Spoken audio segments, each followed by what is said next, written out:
And it's good to share some thoughts this evening. Uh, Today will be oh, very quick. Okay. Just some high level. Okay. Yeah.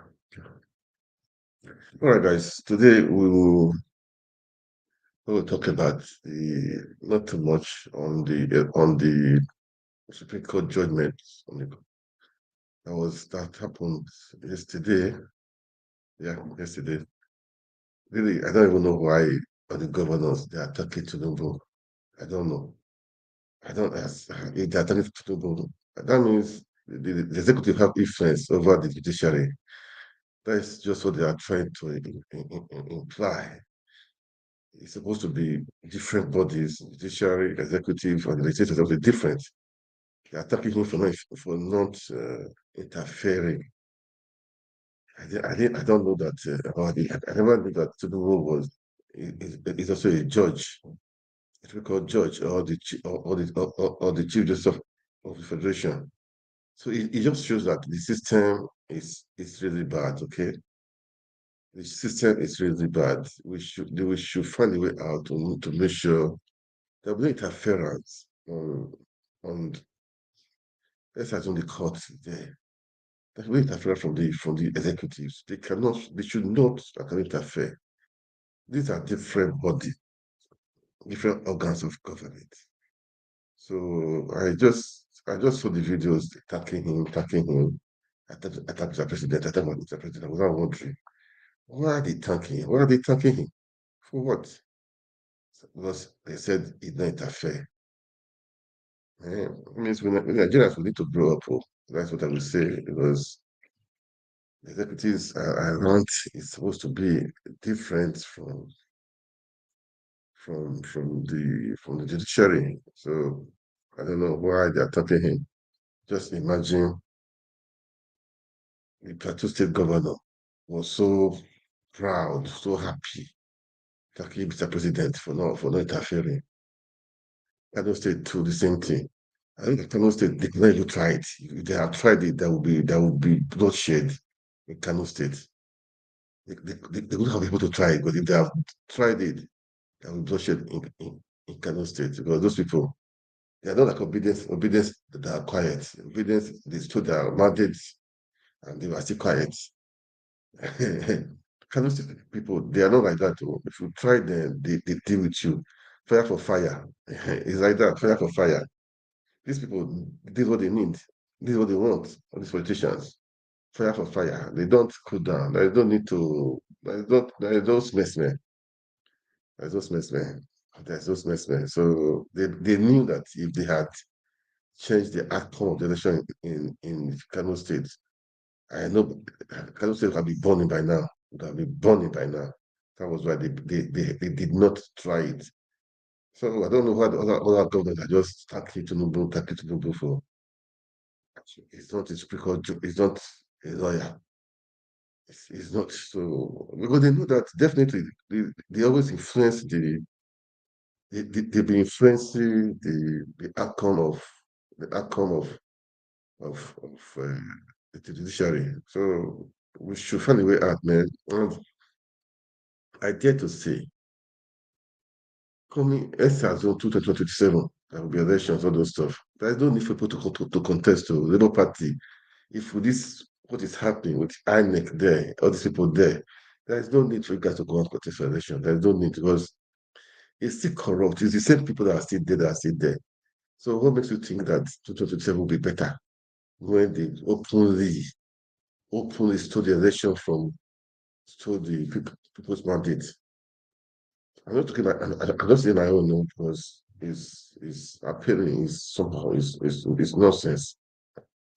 See what is happening is actually nonsense. Is annoying. Okay, it's annoying. It's annoying. It's annoying, man. It's annoying. Okay, just imagine this guy. Imagine Imagine, okay, the governor of, let me start with the governor of Kano State. I know his part was peculiar, as per say, he knows that if they turn the election around, definitely his people will riot and that will just shed in that place, you know. That one, we all know that if they try it, it will happen. But no wonder even the governor of Plateau State, people, his town was burning, people are dying, we were raiding villages, communities. He didn't care. He went to Abuja to go and meet the governors and be bombarded for TINUBU. Maybe that was why he was doing it so that they will not interfere in the election, so that they will not take away his mandate, so that the Supreme Court will not rule against him. Maybe that was why all this why he was doing all this stuff. But it's damn too bad, okay? It's damn too bad. I mean, it's damn too bad. Anyway, let's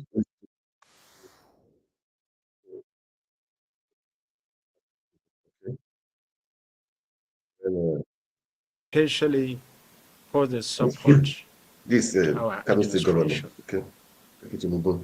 Ladies and gentlemen, at this juncture, let me specifically register my sincere appreciation and that of the good people of Kano State to His Excellency, the President and Commander-in-Chief of the Armed Forces of the Federal Republic of Nigeria, President Bola Ahmed Tinubu, GCFR, Jagaban, and his Vice President, Alhaji Kashim Shettima, GCON, for their statesmanship, leadership, and their respect for democracy.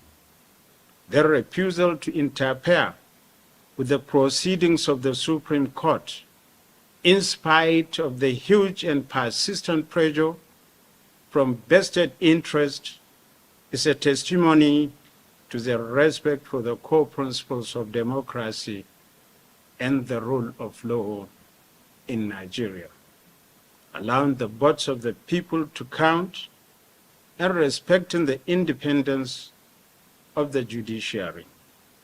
It is therefore our fervent prayer that may Almighty Allah will continue to support our leaders wherever they are, to remain fair, just, and compassionate. I pray to Allah subhanahu wa ta'ala to continue to guide them as they steer the leadership of our nation into peace, security, and prosperity. For us here in Kano, I want to assure them. So that was the governor of Kano State. Now, I mean, governor of Plateau State. All governors, they were all just saying thank you, thank you, thank you. Why that? I don't know why they.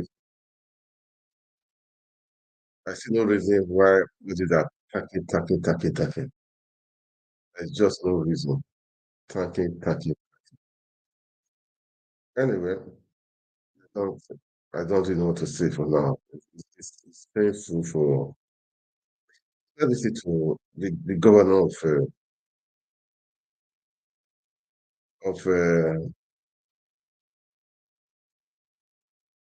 listen to the governor of Plateau State.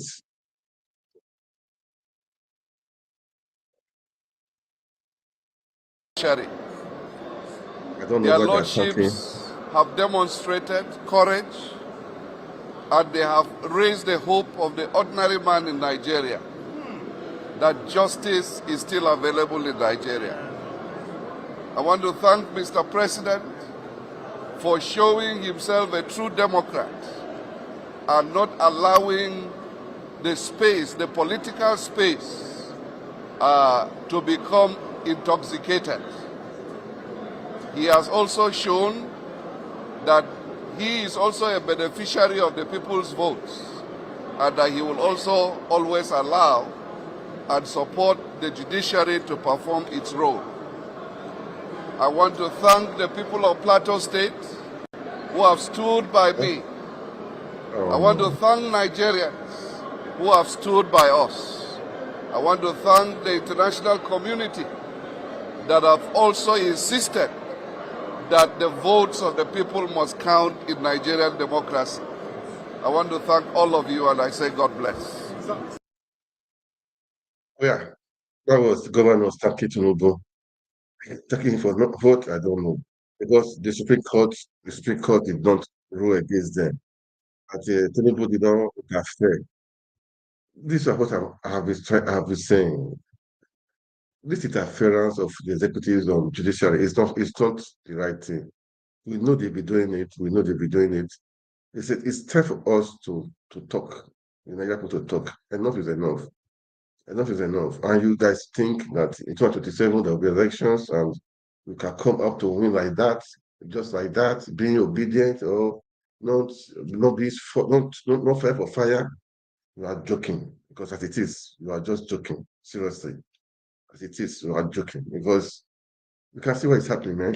You can see what is happening. They did for Kano State. They did not. They cannot try it. Had they been they turn it, that place will be burning. I will repeat it again. That will be burning. So they just know, oh, please, so let's maintain because the pressure was much. The former dollar man there wanted to turn to APC. But the people of Kano State, they will not agree.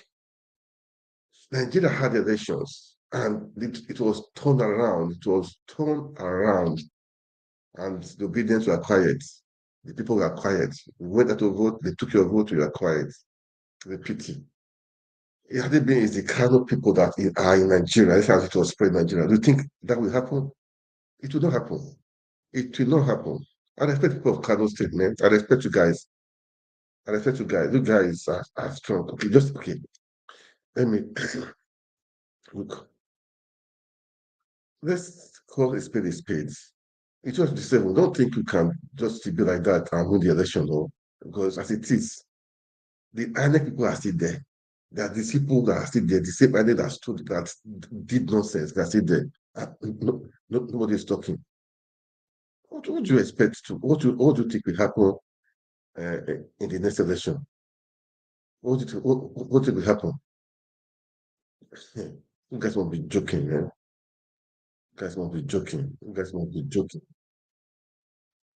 You guys won't be joking. You must be joking, man. Were all You returned. guys must be Kano joking. State, people of Kano State came out en mass. I just saw a video of many people wearing their red scarf and Yeah, red caps and walking on the street, so massive. And someone had written and said, imagine if the Supreme Court had not affirmed the election of their governor, what is it that could have happened? It's yeah. so many people, just being there, coming out and supporting. Hopefully the governor does the right thing by his people, give them good governance, accountability and transparency, and put the people first, and really carry them be above and beyond everybody's expectation, and don't just stay at the level of mediocrity and just do little things and think, oh, you're working. I really do hope that's what happens. Kind of people have been on this for a very long time. Like I'm always say, and I say it without mincing any words, they won. This particular governor won the 2019 election. It was in Ganduje, it was in APC, but the people of Kano were denied that election, and it's a really good thing to see now that the people of Kano indeed have gotten their election back. Their mandate has been allowed to stand. That's the way it should be. Election democracy where people's mandates do not stand is worse than a coup. I always say it. It is a coup in itself when people. It's worse than a military coup. Civilian coup is actually worse, where Okay. people have put Let their me read mandate them and then out. you subvert Just the will of the people. You subvert the mandate of the people. You take away just their just choices. That's really heinous. No matter what it is, people must be allowed. yeah, yeah. That was just part of um anyway, guys. It's just for us to let you guys know, man, that we all need to stand up for our rights, okay? for our rights. Seriously, don't wait on them. The voice of the people has the say. We have the say. The people have the say. It's not INEC. If the people vote and their vote is not counted, you can imagine in Kano State what look, those guys were ready. They were ready. They were ready because they voted. They were ready to come up and fight for their rights. And fight for their rights and take it back. They were ready. Anyway, today I have to go and watch. Let me just do this one. We'll call it today. Now the better educate. As I said before, for personally, we should look critically and know what really happened. She may not be correct, okay, but let's look at it critically. As I said before, the Harriman that took 44 billion naira under 5 days to help personal account and account of family, her case is even down. Her case is not even up. But the person that paid 430 million naira to somebody's to one of the president's accounts, that is what is going on. So let's be smart, Nigerians. Let's be smart. And it's that one, and they said it has brought some money. I mean, about 33 billion naira back. But let's be smart. 44 billion naira and 430 million naira. That is over 100. Is over 100 times bigger than the one of Better Edu. But now, all the newspaper, everybody, they have to have a Better Edu, Better Edu, Better Edu. Let's be smart, guys. Let's maybe to this. I would say it's a setup. Maybe she made a mistake. I don't know. Maybe I think it can happen, but let's be smart. Okay. Maybe people are fighting her back. All of us, fighting back. Well, the interior minister, is he was involved. What is happening? Total investigation. FCC should invite that interior minister, not him go and meet the president. The president is not the police, and yes, he's the commander in chief, but EFCC should invite the interior minister. They should invite him for questioning. Because these people don't trust him. He was one that said, hey, off the mic, off the mic, off the mic. He's what he wants. So you can see seeing people move up and down. They are rotating them. They move them from here, put them out of the National Assembly, from there to camp commissioner, from there to governor, from there to chief of staff, from there to same people. And Nigerians are just there, quiet and looking. Anyway, let's better the case. Let's go there. Let's just a few analysis, and then let's just listen to the better the case. Let's know what is happening. What is the cause? What is? Let's just analyze a few things about that one. Then I think we're gonna call it a day. All right. Just let's watch. Let's write down that one. Um,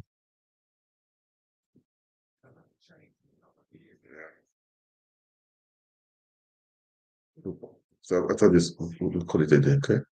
No, not just this one.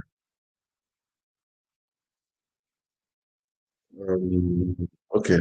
Let's let's listen to this. And poverty alleviation. The dust is yet to settle in that ministry as the AFCC continues investigation into the alleged approval of 585 million naira by the suspended minister, Betta Edu. The commission is also looking into her predecessor, into activities of her predecessor.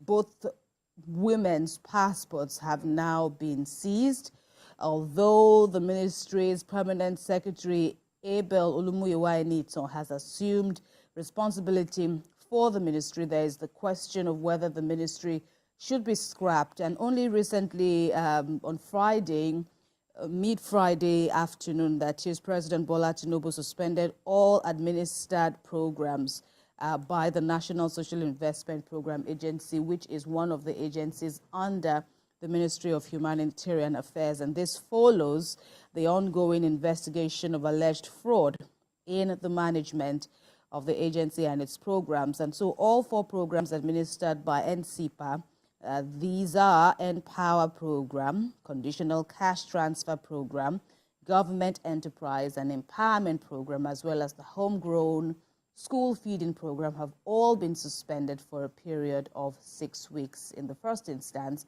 the President raising significant concerns regarding operational lapses and improprieties surrounding payments to the program's beneficiaries, Emmanuel. And this is such an unfortunate situation when you look at the theme, the idea behind programs like this, the idea behind the creation of this ministry. It's a young ministry when you compare it to others that have been on ground for so long, but it came on board under the Buhari administration about 8 years ago, and then the TINUBU government also took it upon itself to inherit that ministry, gave it a kind of a new name, poverty alleviation, top on the government's minds, of course, on the issue of humanitarian affairs. There are so many issues, pertaining to humanitarian crisis. Many people, millions, hundreds of millions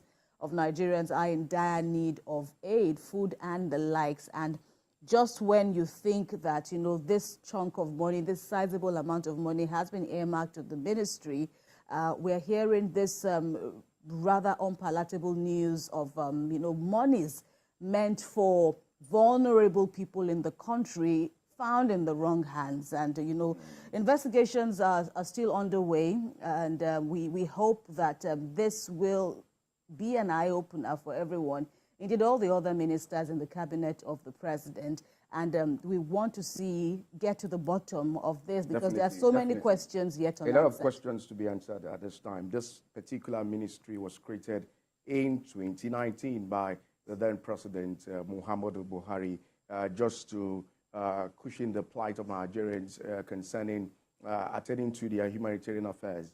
But with this development, the current president at the moment, President Bola Ahmed Tinubu, came up with a mantra to add poverty alleviation to this particular ministry to ensure that more Nigerians get conditional cash transfer. But at the moment, what we're saying is about some misappropriation of funds in this particular ministry. But the EFCC, it's on ground at the moment, investigating those who are concerned at the moment. Just yesterday, we saw that the EFCC invited over 20 directors to answer questions concerning what transpired behind all these monies that we're hearing flying around. But what we are waiting for at the moment, but you recall that the suspended minister was on this particular program. It was on this particular program that she suspended the Empower program based on some misappropriations, irregularities in that particular ministry, if you recall, Kemi. But it's a case whereby the minister also blew the whistle, and she's also being now in the eye of the storm at the moment. But what Nigerians are waiting to see is the outcome of the EFCC investigation. Right. So all hands are crossed. If this net needs to be expanded, as you have just explained, by all means, it should, because there is the issue of credibility, there is the issue of trust.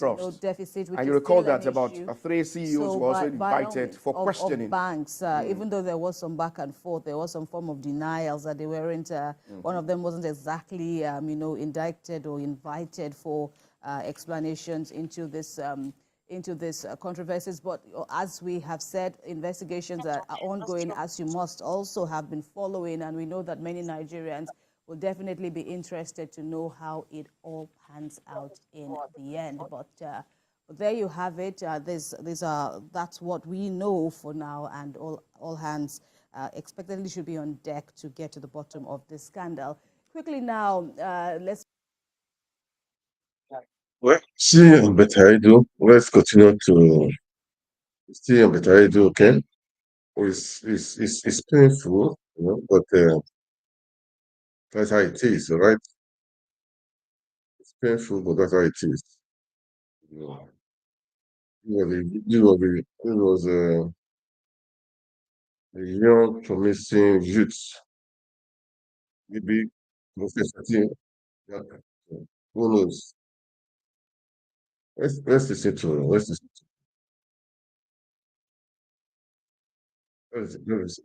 to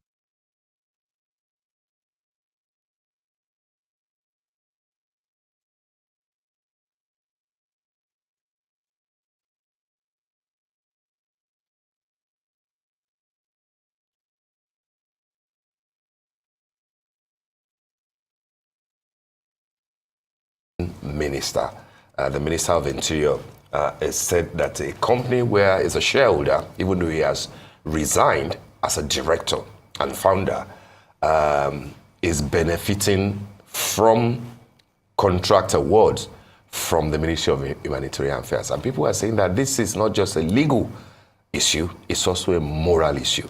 We know that the president has invited that gentleman, and all we have heard so far is that all is good. It's all good. That's what we have heard from him. Conflict of interest. By your reading of what is going on, as the Minister of Interior erred in any way? Again, thank you for having me. It is not a very simplistic matter. It is not one for which a simple yes or no can explain. One would have to examine it in great detail. One will have to look at it from different spectrum. The starting point for me is to see that if you look at paragraph 1 of the 5th schedule to the 1999 Constitution, it states that a public officer shall not put himself in a position where his personal interest conflicts with his duties and responsibilities. That is the constitutional foundation for the principle of conflict of interest in our country. Now, you have a situation where the Minister of Interior is said to have a company that he has interest, significant interest, right? Is a beneficiary of contract award by the Ministry of Humanitarian Affairs. So the question you would want to ask is, was this contract advertised? Did it go through the procurement process? Was it in compliance with the Procurement Act? How did this come about? What were the requirements for the award of this contract? If you have a contract that is close to almost $500 million, that is not a joke. And the company in question is not a public company. It's not listed. It's not a public. It's not a trade. It's not a company that is on that you can just go and buy shares from. It is a private company limited by shares. So again, that is why I said these issues have to be examined carefully. Because if it is a private company limited by shares, it is Corporate Law 101. It simply tells you that the controlling minds of the company, the owners of the company, is quite limited. You could have, in fact, under the current law, you can even have one person, right, as the director of a company. So if you look at the ownership of this company, you would want to ask yourself genuinely, can anybody convince me today that this company has not enjoyed the patronage of the government on account of the influence, on account of the position and status of the minister who is the owner of the company? Because if you say the advisor and the director, right, it is the shareholders that own a company. Correct. That point should be stated clearly. The company belongs to the shareholders, right? They are the ones who own the company. Directors are people who basically run the company, but in terms of ownership, right? Because if, at the end of the day, dividends, it goes to the shareholders. It's the shareholders who merit or who earn dividends of a company. So I find his explanation unsatisfactory. And I think that at the heart of this is even the question of this so-called social investment program or whatever that, name the government has given to it. They claim that, the government says, we have a school feeding, program, which is a end power, these projects or social intervention projects, programs, have been plagued by grave allegations of corruption over the years from the Buhari dispensation that have the government has never made an attempt to properly investigate it, because except you look at the root of it, you will not know why we get to where we are currently.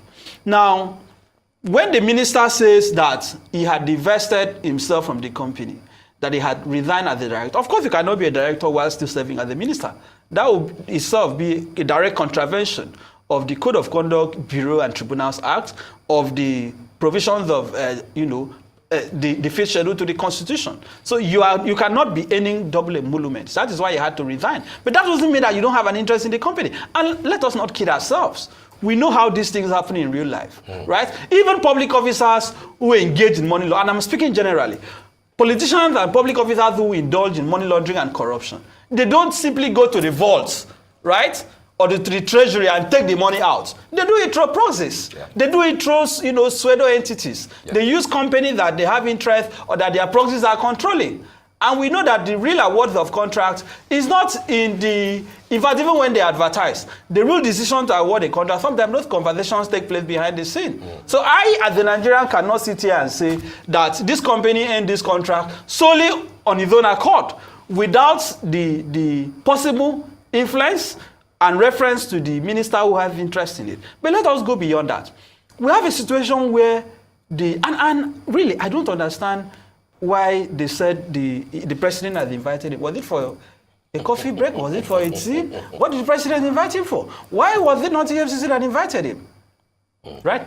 I commend the Minister of Interior, for the reforms he has tried to introduce in his ministry. In terms of the ability of Nigerians to get passports, he has really done. I mean, one can concede to him. He has done well. He has done well. To be the shining star of the cabinet. Which is why this is worrisome.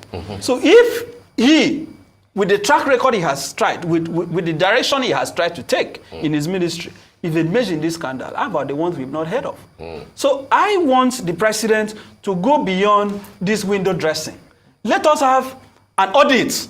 If the president is serious about investigating this conflict of interest or investigating the corruption allegation that has trailed the Ministry of Humanitarian Affairs, I'm challenging the president today to not just say EFCC should investigate the specifics, allegations that are made against Betta Edu, right? The suspended minister. Let us have a review of the entire national social investment projects. Let us begin to ask the question, who are the beneficiaries of the end power? How come that as a country in 2024, I cannot go on the internet with all the money? Look at, they claim they spend almost $500 billion for consultancy. What were they consulting for? What is the services that was rendered that you spend that amount of money? How come that as a country in the 21st century, I cannot simply stay in the comfort of my home and Google and go on the internet to see who the beneficiaries of the end power are, to see who the beneficiaries of the conditional cash transfer are? The information is not there. Vulnerables, and many of them do not have bank accounts. Who are there? Who are they? Who are there? So this so-called social investment, and I don't like the idea of saying it has been suspended for 6 weeks. The entire program should be scrapped before we can even reconsider whether it should be sustained or not. Let it be scrapped in the interim until the president of Nigeria today, TINUBU, is able to tell Nigerians that these are the beneficiaries of these social investment interventions over the years, and it shouldn't be limited to his government from the Buhari dispensation. But you see, let us be honest. TINUBU did not campaign on fighting corruption was not at the forefront of his campaign. But it is good that at least we have seen some element of what I would call presidential presence, which under Buhari, who was said to be an anti-corruption person, we did not see. But let us go beyond the window dressing. There are fundamental issues. How come that public funds in billions were transferred to private accounts? Who are the owners of those accounts? Why was that decision taken? Is that not in contravention of the public rules, the code of conduct for public officers? How come that these things will happen? So we cannot allow this kind of infractions to happen, and at the end of the day, it becomes a partisan conversation. Oh, that EFCC has invited. We want to see people go to court. We want to see people arraigned. We want to see people detained. Okay. So, Mr. Efe, let me come in here. When we look at the minister's explanation that he resigned as a director, but of course, still remained a shareholder in the New Planet Project company, I believe. If we look at the federal government's financial regulation, section 713, that clearly cites that there's a clear warning against the mingling of personal and public monies. Given his position and experience, and I'm even going to make a reference to even Betta Edu, who has now been suspended, overlooking such a fundamental regulation, should that in itself be reason for suspension? Because, like you said, why is he still being invited over to the president's office? This is clearly a breach in financial regulations, in mingling of those monies. So, would suspension first be something that you would I say spark confidence in Nigerians while the investigation is going on? Look, it is not a difficult thing to ascertain, right? You've asked a very sensitive question. It is not a difficult thing. The question is there a political will to really fight corruption? Because if the political will is there, what does it take? Simply call for the account statement of the company. Demand for the account statement where this close to $500 million was transferred to. Let us see it. When that money got into that account, was it moved to other accounts? Right? We call it trailing the funds. Follow the money. When this money was paid to this company, this New Planet Limited, was it moved to other accounts? That is the question that the EFCC should be able to answer in 24 hours. Because it's not enough for the minister to say, oh, I had resigned as the director. When this money moved to the account, who were the final beneficiary? Which other accounts did it move to? Have they been withdrawn since then? But the money was used, according to them, in 1 month to enumerate, part of the 11 million households that are said to be vulnerable. Which households? I think they are just taking us for granted. I have not seen any benefit. I don't know any household that has benefited from. I don't know if anyone here has known any household. I don't know one household in my village, in my local government or state that has benefited from this. I am aware that look, let's not kid ourselves. This so-called social intervention has basically become a tool for political compensation, right? Because when you have people appointed into political positions based on patronage as a way of compensating them for the role they have played in your emergence, they see that, look, it is my right to take public funds. That's the way they see it. Why will you have public funds being transferred in billions at a time that inflation is killing the country, at a time that the National Security Advisor Nuhu Ribadu has said that the country is bankrupt, at a time that our debt servicing is nothing to write home about, at a time that we are borrowing to service debt? We borrow to repair what we borrowed earlier. We are still hearing billions, hundreds of millions. These things can look like a joke, but it's not a joke. So let the president of the country come out today and say, yes, I am honest about this investigation. I am giving the Minister of Humanitarian Affairs 2 weeks to publish on a public platform, publicly accessible platform, all the beneficiaries of this social intervention since they were initiated under the Buhari administration. Because they are public funds. If you don't do that, then we are wasting our time. You're wasting our time. So this explanation by Betta Edu, by the Minister of Interior, they are not satisfactory. Nigerians are not satisfied with it. And the other aspect is even the amount. Inflation of contract. What sort of consultancy did this company offer for close to $500 million? What were they doing? Because if you say consultancy, I can sit here and give advice and just talk. That is consultancy services. Most times it is intangible. Consultancy most times is not something that you can lay your hands on. So what exactly were the services that were rendered for the amount? And who set this amount? Did it go through the board? Right? Who determined the amounts that were paid by the Minister of Humanitarian Affairs? What was the position of the Accountant General of the Federation? What was the position of the Ministry of Finance? These are the questions that Nigerians must be told. But guess what? I have a feeling that if this investigation is thorough, Nigerians will soon realize that these two individuals, they are just the spotlights of the scandal. There are a lot of people who will be involved. You believe that's just the tip of the iceberg? Oh yes! That is what it is! There are at least 2 companies listed there which got money like the New Planet project, but they're practically untraceable. Yes. Not just untraceable. Not just untraceable. Some of them don't even have an identity, right? Some of them, when you take what we call what we call the object clause. When a company is incorporated, you have the memorandum and the articles of association. Yes. When you look at those documents, you are supposed to see the object clause. What was the company incorporated for? When you look at the purpose for which these companies were incorporated, they even have nothing to do with the contracts awarded to them. So this is a country that has made corruption a national culture. And I'm saying that has to change. That has to change. And let us stop the dramatization. Let us stop the dramatization. Now it has been proven, it has been admitted that funds were paid to private accounts in violation of the financial regulations of the federal government. Therefore, I think that is enough for us to begin to see serious action in terms of prosecution. Because if at the end of the day, President TINUBU comes back to tell us, oh, we have investigated, the Minister of Humanitarian Affairs, even though she might have acted unethically, blah, blah, blah, blah, she's therefore reinstated. So what was the whole point? I personally don't think she's going to be recalled anyway. I don't think she's going to be recalled. But what I'm saying is that, is the Minister of Interior, is it the only person that has interest in a company that benefited from the largesse, from the humanitarian affairs? I think Nigerians and the media should help us look into that.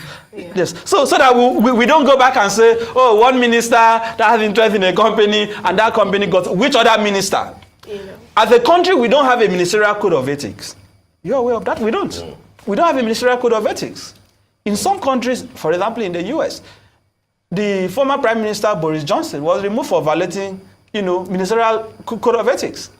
Matters that you can't even be prosecuted for, merely ethical questions, moral requirements that you are supposed to comply with when you hold the office of a minister. Because ministerial positions are basically the machineries through which the president executes his policies, implements his programs. So when you have ministers involved in corruption, or allegations of corruption, again, you begin to ask, is the president really interested in developing the country? So let the president now have or constitute some technical people to draft a ministerial code of ethics. The other recommendation I want to re-emphasize is that let us begin to digitalize how we do things as a country. If we have technology, if we deploy technology, we will not even be having this conversation. Because as the contract is being awarded, it ought to be uploaded on. But that was precisely what Beta Edu promised. It ought to be uploaded. When she was, that we would do this, we would do how to enumerate. Exactly. The only reason why this has become a scandal, that the media is aware and Nigerians are aware, is because some people in the civil service may have leaked those documents. Correct. Yes. And it might be a case of, you chop, give me, make I chop. So I'm going to expose you. It looks like that is what this was about. And nobody can tell me that this is the only ministry that if investigation is done, this kind of things will be uncovered. So how deep is this fraud? And this is happening few months after the government came in. Few months. What does that tell you about the body language? What does that tell you about the perception? Leave TINUBU aside. Let's even excuse him for a second. What does that tell you about the people he has appointed, their mindset, about why they are in that position? It tells you a lot that, look, our time has come. Let us eat the national cake. And I'm saying that the national cake has been depleted to a point where it has become suicidal for the entire country. So this culture that once you occupy public office, you have to buy the latest vehicles, you have to build houses all over the place, you have to send your kids to schools abroad, you have to acquire assets and properties you don't even need, has to stop. This is what this is about. $500 million can change the life of a lot of people. And we are hearing that some company was giving consultancy. For what? I want to ask you questions like a lawyer asking another lawyer, just very short questions, because I want it to be clear for like the non-lawyers who are watching, right? You stated, because I want to reinstate some of the things you said. First of all, even though he's not a director, the owners of a company are the shareholders of the company, and he is a shareholder of the company. And his wife is the other shareholder of the company. And his wife was listed as director of the company, which means he's a beneficial owner of the company, which means that whatever the company makes, the profit belongs to him as a shareholder. You can't insulate. You want what God has put together. They say no man should better. Okay, no, I want it to be clear, because some people might not understand. This is a serious conversation. And you have asked a very serious question. Can you separate the husband from the wife? What is a company? What is a company? A company is a juristic person. right? Yes, in law, we lawyers will argue that a company has a distinct entity, blah, blah, blah. Yes. It's a corporate entity, corporate Yes. soul, blah, blah, blah. All those principles of law are not in doubt. But in the final analysis, there's a principle in corporate law called lifting the veil of incorporation. Lifting the veil of incorporation, which is when you put the name aside, you check behind. Who are the people behind this company? If your wife is a co-shareholder of a company, and you are a shareholder, and your wife is the director of a company, can you tell me that you don't have interest in the company? Or that what are they talking about? So in their bedroom, what do they discuss? Are you saying I'm saying they should stop that that the minister probably was not aware? It's not possible. It's not? It is impossible. If it's not, I don't want to go personal, but if you are a co-shareholder with your wife in a company that has received contract of close to $500 million and you are not aware, if you were my wife, I will file for divorce. What does that tell you? That we go on a company and that company received contract close to $500 million and I'm not aware, then our marriage foundation should be questioned. That is how serious this matter is. But I've told you that the owners of a company are the shareholders of the company. And this is a private company limited by shares. It is not a company that Iniberefio can go today and buy and become a shareholder. Right? It is a private company limited by shares. So you cannot just say, oh, I had resigned as the director. That is inexcusable. That is unacceptable. But I have asked the question, this contract, this consultancy contract, who set the amounts for it? Was it advertised? Did it go through the procurement process? What is special about this company that it had to benefit from that award, unlike the other companies that may have bidded? Yeah. Was there even a proper bidding? When was it done? These are the questions. Absolutely. I want to follow up because, we're talking about conflict of interest and we're talking about ministers. But ministers are not the only people who occupy these positions of power, right? And we have seen a lot of our lawmakers. Do you think that there's a conflict of interest when it comes to lawmakers putting their faces and their names on projects that are being funded by taxpayer money? I'm asking this because the chief of staff to the president, the medical facility that was named after him. That's a new, isn't it? It's a new one. When I look at some things that happen in our country, I don't know whether to cry or to laugh. Because we have public officers who keep making a mess of everything. That you have a publicly funded project with public funds while you remain a public officer being commissioned. And because you spearheaded that project, it has to be named after you. What does... To achieve what? You're talking about the hospital where nearly $250 million was paid for by the University of Nigeria Teaching Hospital in Enugu to Gbajabiamila Hospital, I believe, in Lagos. Go to the medical college, right? Go to that university teaching hospital. Yes. Right? Go and check their lab. Go and check their pharmacy. Right? Go and check their departments. Do they have the needed facilities? What does that even tell you? What is a business? Why should that kind of project be cited in Lagos by an institution in Enugu? What are they telling us? I don't understand. These are absurdities that we have normalized as a country. What is the business of Enugu University Teaching Hospital with a project in Lagos State? How was this even possible? And why is the name of the chief of staff on the project? To achieve what? Does it belong to him? And the man is not scandalized. He's smiling about it. And the country has to clap for him that you have done so well. And look at the amounts. A governor or a president that executes a project during his tenure will find it difficult to name any project after himself. It will have to be once you've left that somebody can now consider you worthy of saying, but this looks to me like a first, that you use public funds and then you name it after. You know why this is possible?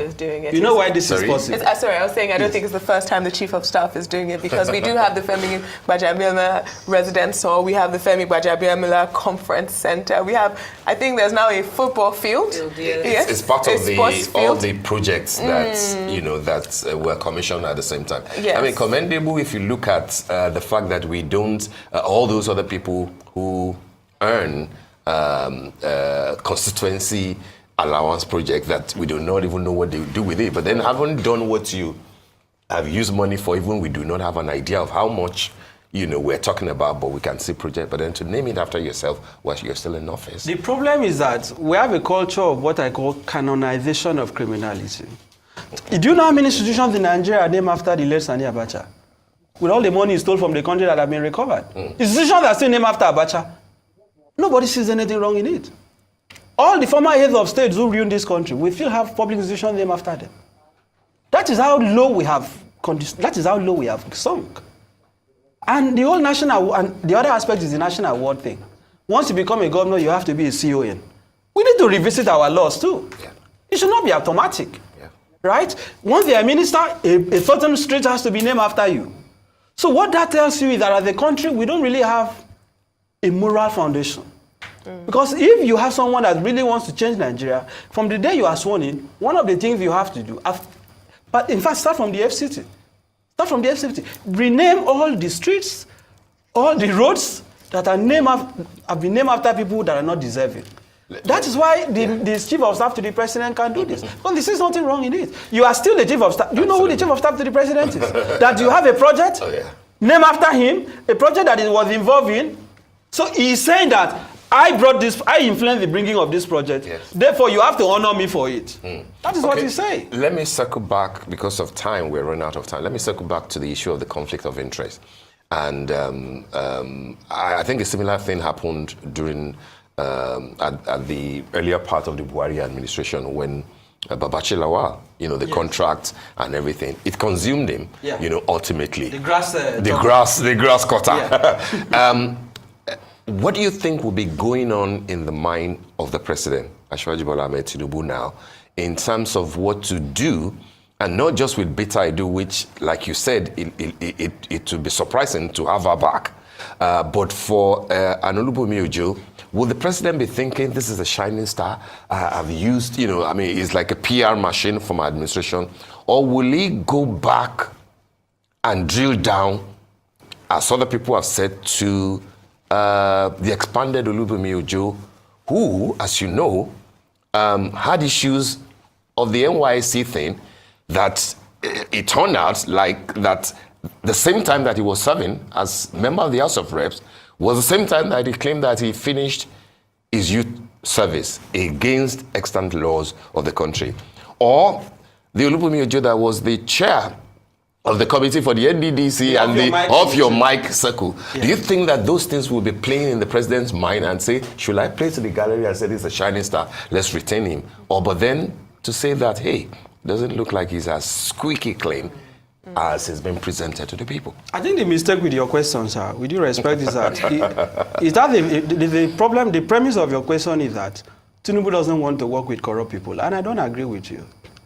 Because I'm not speaking particularly about it, but let us not live here with the mindset that this president does not want corrupt people around him. I would not agree with that. Because how did he get there? Who were the people who funded the election? Who were the people who supported him? And look at the number of ministers that we have. Is it not scandalous? If Tinubu is serious about changing the country, let him start by reducing the number of ministers. You have a minister today who is collecting alawi, right? Musawe. And you have a saving corps member. And that's Musawa. Tinubu has shown Nigerians that he does not care about fighting corruption. You have a saving corps member in violation of the decision of the Supreme Court that while you are a member of the National Youth Corps, you cannot hold a public office. No. You have a minister that is still wearing khaki to go for CDS and still sit in the Federal Executive Council. Is that? Are we a serious country? Are we a serious country? Yeah, but they say that she might not be collecting alawi. It doesn't matter. She's not the only one who is not collecting. We know the rot in the NYSC.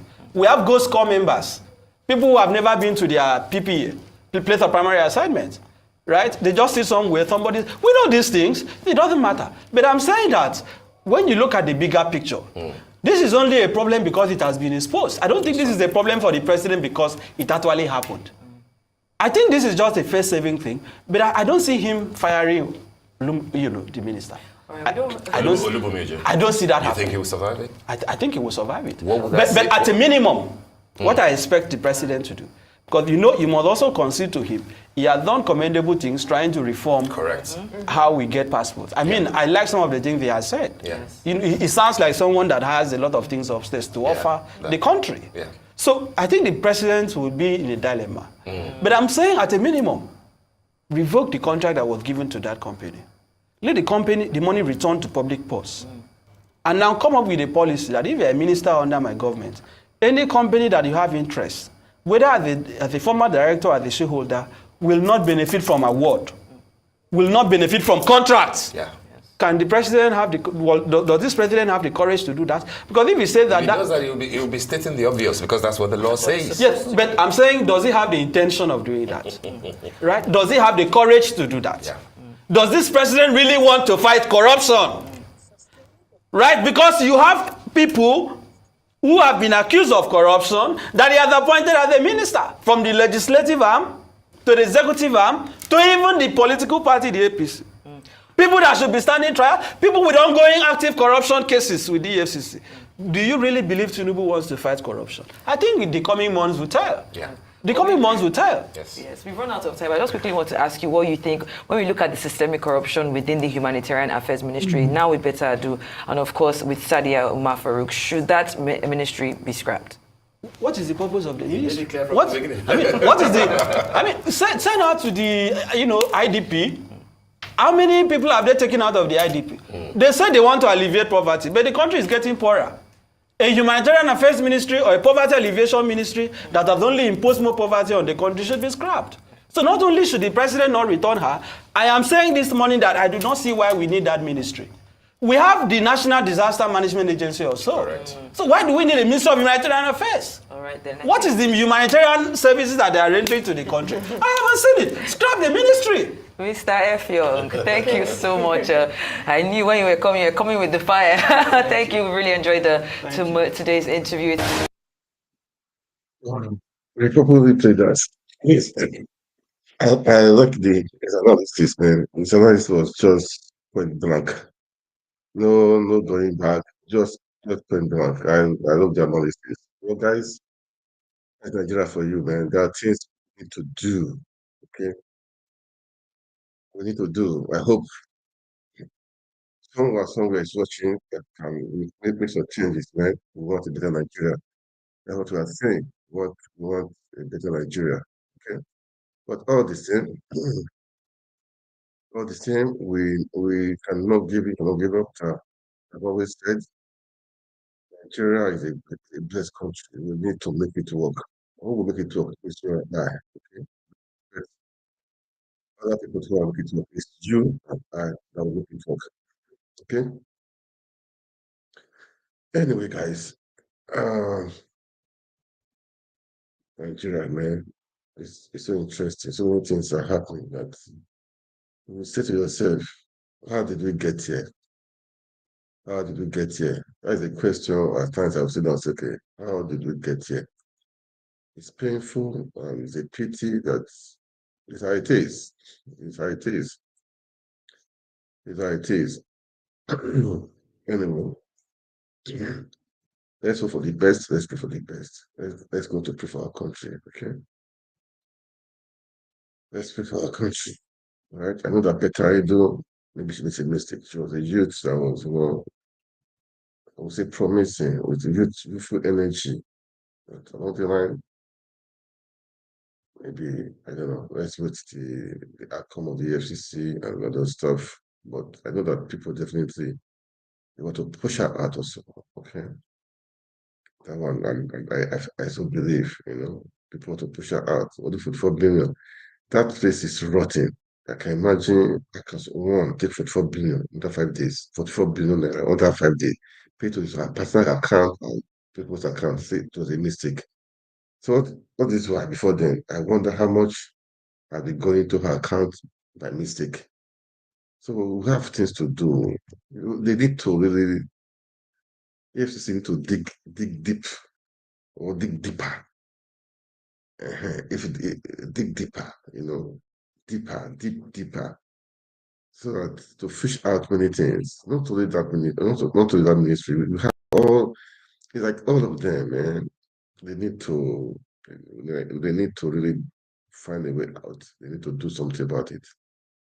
Something about it, because it's a shame and a pity that Nigerians are suffering, and few people are just feeding on people who are 200 million people. Just few are feeding on them, so which is bad, really bad, man, really bad. But when the head is good, the body will be good. When the head is not good, what do you expect me? What do you expect? Had it been the head was good, what this will not be happening. At least they'll be scared to do something. They will just be scared to do something. But when the head is not good, what do you expect?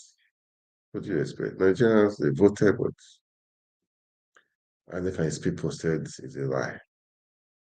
Why should you people enjoy dividends of democracy? Why should people enjoy? Nigeria is not right for that. Yeah. It's a pity. It's just a pity. It's just a pity. And it's painful. It's a pity. It's painful. It's painful. Anyway, that is part of it too. That's part of it, man. I will go to the last video of the day for the day. That one is so touching. And this is happening everywhere. It has happened. Not only this is about military.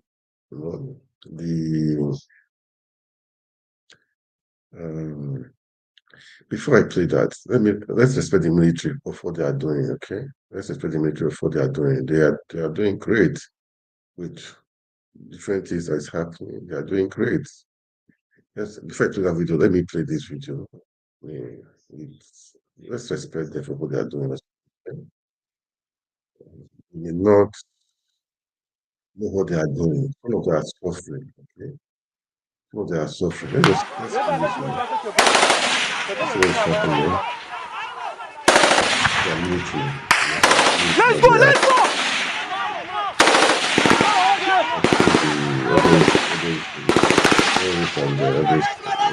Terrorists, they are fighting terrorists now. Let's go now with their running, let's go! So let's keep them in prayer. Let's pray for them. Let's pray for them. But this Nigerian we found ourselves, the last administration was so poor, allowed people to come from different places, terrorists to come from different places. They are coming back, let's go! I heard those terrorists that they moved before that in Nigeria. Not only in the north, so in the west. All terrorists that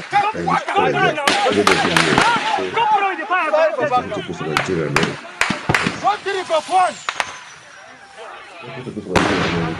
We're ahead of you! Mario! That is too. Mario! Risky, the national security is risky.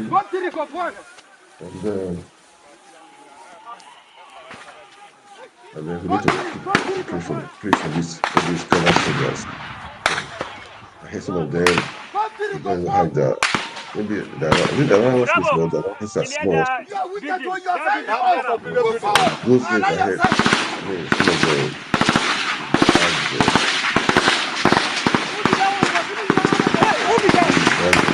we don't have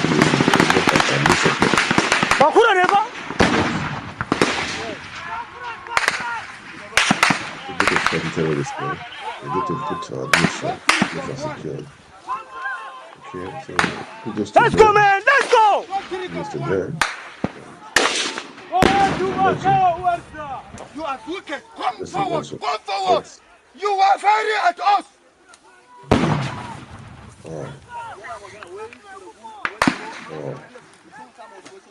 Hey, Kubude mana! Kubude tana! Go trick of one! Move forward now! Link up with me! Move forward, move forward. Who they fire this RP?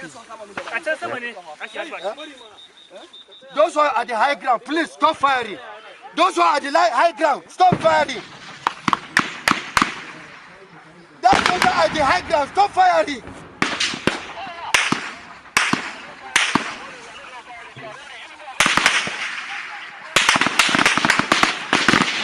Engage them about that. They can just do this. Follow.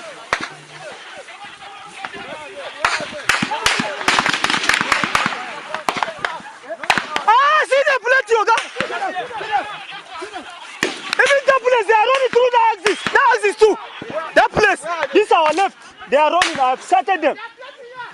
Wallah, they are plenty. That's some people follow that there. Why this kudos to them? What they are doing? Let's go to pray for them. Now, there's one thing I want to. As the video has been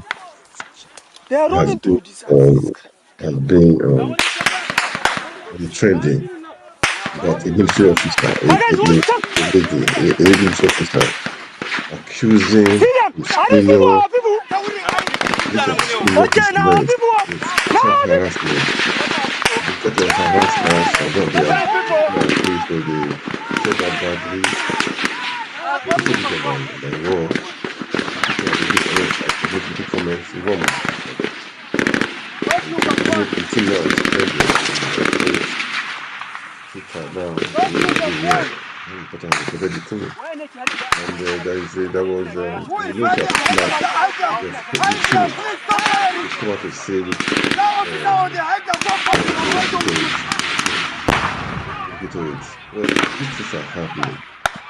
somebody you know that we are ahead of you. You don't want to come and resigned from the army because of that also because of wait. just imagine that so many people like that. You don't people for high ground, come back fast now. Don't fire out now. I know it's not the police force. I know somebody on the high ground, you can the environment. These things are happening. This is harassment. This is military. Punishment and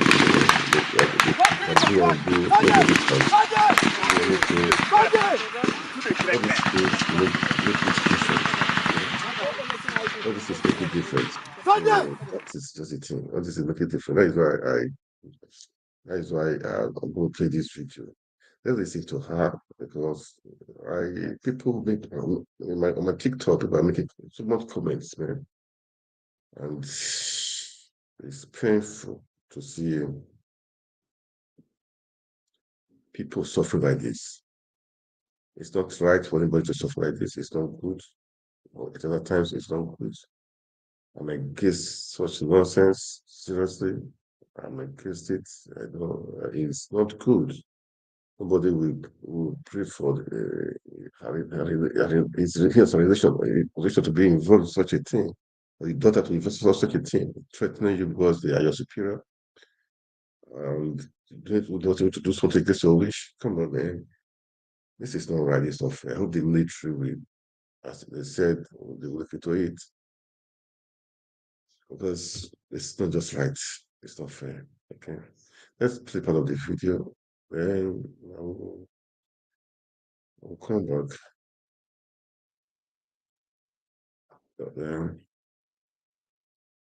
Let's play the video.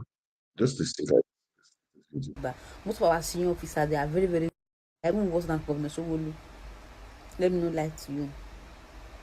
So let me tell you one story. Before I will tell you this story, I know definitely they will come for me. They will lock me up and they will dismiss me. I don't care. I can't even endure again. This is painful, man. Before coming out to make this video, I can't endure again. I can imagine. I can't. It's too bad. So, I don't want to die young. Definitely, I know they will come for me. But before anybody will dismiss me in this army, anyone that call for the order, anybody that call me for any order, anybody that want to do my child, anybody that want to do my order to dismiss me, the person that do the order will not see peace. He or she will not see peace. And if anything should happen to me, please hold Kone IB Abdulkarim responsible, Kone GS Ogo, and bigger than that, IB Abdulkarim, IB Shelibo. Hold these 3 people responsible. They don't want me to grow. They don't want my progress. This is what happened. 2022, I was posted to Cantonment Medical Center Ojo, where I met Kone IB Abdulkarim, who request sex for me and I refused. Ever since then, this man has been my nightmare in the army. He dismisses me each time he sees me. He injects me, comes to my room to inject me. My own apartment, come to my room here to inject me. Sends some boys to my house. If I'm lying, I have all evidence. I have evidence against him, and I have witnesses. Come to my house to inject me. He also stigmatized me that I have mental illness. Each time I try to expose him, or each time any senior person, any senior officer trying to intervene, he will tell them that I have mental illness. He even wrote to DOA to board me out. He wrote to DOA 3 good times to board me out of army. He freezed my account for 1 year. He freezed my account February last 18 date, no salary. I cried to some senior officers.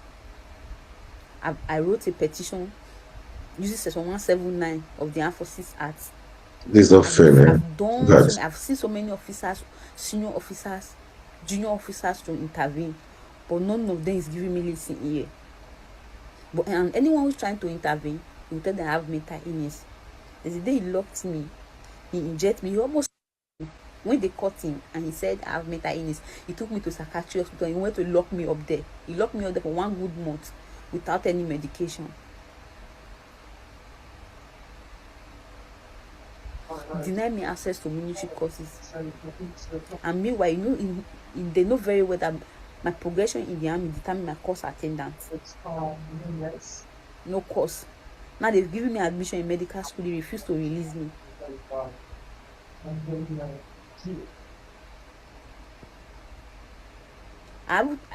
There was a time I called my dad. My dad interviewed. He was telling my dad to tell me to obey the last order. What was the last order? For him to sleep with me. Deny me everything. I can't even go on pass to see my parents. No pass, no leave for me. No leave. But please, and please, if anything to happen to me, please hold them responsible. Hold Kone IB Abdulkarim responsible, especially Kone IB Abdulkarim, Kone GS Ogo, bigger than the IB Shelebo. Hold them responsible. They are my nightmare in the army. They've done everything to tarnish my image because they are all cosmates. I don't know why army will promote such and heartless people. I don't know what I've done to them. I don't know. I don't know what I did. Till date, I haven't collected salary. I can't even endure this again. I can't endure it. Let the worst happen. Let the worst happen. I don't bloody care.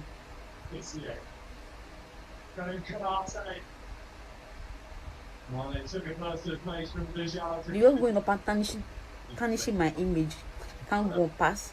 I can't go on leave. I can't do anything in the army. Telling the army to board me out of army. Nobody set a board. Before they will board any soldier out, there will be a BOI. No BOI. They just sent to army quarter to board me out. Sent to army quarter to freeze my account. With no just reason. I've seen most soldiers with 1 leg. With no leg at all. With no eyes. But they are still in the service. But they decide to board me out because they don't want me to expose them. Please and please, if anything should happen to me, please hold Kone IB Abdulkarim responsible. Hold him responsible. Is my problem in the army. But I don't care if anybody wants to dismiss me. Let them do their worst. So my dad kept on, trying to intervene and, but keep on telling my dad to tell me to obey the last order. Okay, as if that was not enough. Each time you feel like you want to embarrass me, you will ask some soldiers to beat me up. Want them to beat me up. You inject me. To ask a master warrant officer, Funke Ayeni, she's a female soldier. She will ask her to set me up. She will set me up. You inject me and they go and throw me inside somewhere. At the end of the day, this Brigadier General IB Shilebo and some of those senior colonel, they will come to, they are now promoted to Brigadier General. They will come to that place and they will be videoing me. They will be videoing me. So countless times like that. So early this year, early last year, I wrote a redress. I went to military police. I went to legal service. They were using power. I could not do anything. It was all my effort were always wasted because they are more if they have influence, they have power, and they are subordinates. So nobody want to listen to me. Anything they tell the senior people, that's what they will believe. So I went there, I wrote, and at the end of the day, when they set a BOI after the board of inquiry, at the end of the day, the medical corps were biased because they are the most senior officer in medical corps. They were biased. So I don't know why Nigeria will promote, or why Army will promote such bad people, so bad leaders. I don't know why Army will promote them. So they deny me so many things. I'm not the only person, no, but me, I can't endure again because I'm not even progressive. As if I'm not even in the job. Colonel Ogo, each time any senior officer trying to intervene, he will send the border letter to them. Meanwhile, Army headquarters have refused to approve the border letter because they said the border letter, I don't even know how they compose it. Nobody called me for any BOI. Nobody called me for any interview. Now only Jesus Christ now, I never see one-on-one. I've referring to him for endurance, but I think I've endured enough for one good year without salary, no course, no pass, no leave, nothing, just the work. Kawaii. I've endured. I can't endure again. Let the worst happen. The worst is to dismiss me, and even person they dismiss they better pass me like this because I don't feel endure again. I'll be keep quiet because of my dad, because of my family, my parents, but I can't endure again. Obviously this work not be for me. So each time anybody trying to intervene, they will tell the person I have mental illness. They'll continue to give me that injection. How do you want me to be happy when you are not paying me my salary? How do you want me to be happy when my mates are going on? Because even my junior that meets me in the army going on, because I'm no progression, I'm not even growing. What do? I don't have anything to do again. I've done the normal procedure. I followed the normal procedure, the normal book army. Everything they asked me to do, I've done it, but nothing good is coming out. Now only God I know. I never see. I'm talking to God. I mean to say, now only God I never see. I've spoken to some senior people who pretend as if they are hearing me. Meanwhile, they don't even care about anybody. They don't care about me.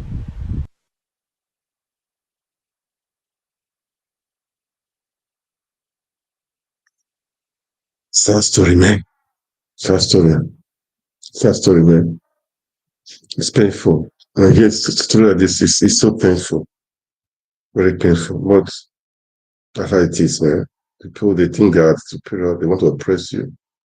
And nobody's doing anything. She said she has reported. She has talked and talked and talked. So right now, she's fed up. This is not like it's living. And she said she's not the only person. It's happening. And they cannot, even if they are talking, nobody's listening to them. Thank you for coming out. Other people should come out also. No, but the person they die only once. And nobody is dying safe. So thank you for coming out, okay? I mean, now people have heard, I know on my TikTok, people are talking about it, my Facebook people are talking about it also. And now people, the military, they've responded already to it, but we don't stop until the end of it. So people will hear it. This is the advantage of social network. People that are be treated like this. They should come out. We will amplify it so that people will hear. We amplify it so that people will hear it. They need help. This is not fair. This is a human being to man. This is somebody's wife to be. If she's not married, this is somebody's daughter, man. This is unfair. It's not right. So we should all be speaking out. Those who are still uh, are not speaking publicly. Speak. Speak. Nobody did die. Nobody is killing you. Nobody will kill you. They will come out. So that we will rectify the system. The system is corrupt and it's not good. If you don't speak and die silently, you are the one who will lose. Now, the body of her now will be big right now. Now she has spoken her mind. That speaking alone has solved 50% of the problem. And now people have had it down. They cannot punish her again. They will not try it. So they will not try it. Those people, officers, guys, military, those in charge, they should look into it very well. Find the root cause of it all and sort it out. Let's protect this girl. Let's protect her. She's come out to speak. So let's respect her. Let's protect her. She's a whistleblower. Yeah, she's a whistleblower, man. Whistleblower need to be protected. We should protect her to make sure what happens to her. And thank you for speaking. Let us know in 3 months' time, 6 months' time, 1 year time. Come out the gap up and see what is happening. Say it. Let them sack you until they happen. Say it. Say this is the situation right now. Things are better or getting worse. They listen to it. They listen to it. Say it. Come out in 3 months' time again. 6 months' time again. Come out.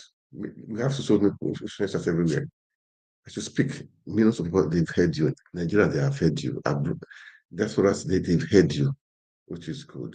We keep on speaking. Those who are not speaking, keep on speaking. This is not fair. This is not right. It's not just fair at all. We should be our brother's keeper. That's the essence of what we are doing, man. I talk of Nigeria, Nigeria. Let me Nigeria better. These are stuff we need to be talking about. For me, that's stuff we need to be talking about to help out people. Okay. Guys, I'm going to stop here for today. Thank you guys for watching. All right. Kindly like, kindly share. Okay. Let's make Nigeria work again. All right. God bless you. God bless Nigeria. Good night.